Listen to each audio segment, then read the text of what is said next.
Good day, our YouTubers, and welcome once again to our Woman of Valor YouTube channel. This is Apostle Ntabi, and I'm going to be reading our word for today from the book of First Samuel.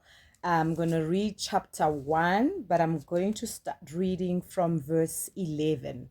It reads, "Then she made a vow and said, 'O Lord of hosts, if you will indeed look on the affliction of your maidservant and remember me, and not forget your maidservant, but will give your maidservant a male child, then I will give him to the Lord all the days of his life, and no razor shall come upon his head.'"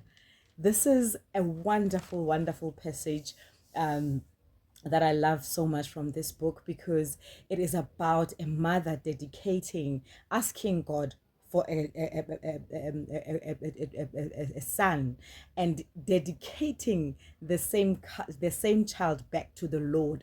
It is easier to give your children back to the Lord if you understand from the beginning that they are not yours in the first place.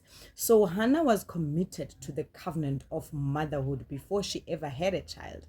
She knew very well, even if God can bless her with a child, it was not hers. She had to dedicate the child back to the Lord. This scripture reminds me, if you go back to the book of Luke chapter 2 verse 51, it says Jesus returned home with his mother and continued to submit to her. But the scripture says that from that time he increased in wisdom and stature and in favor with God and man.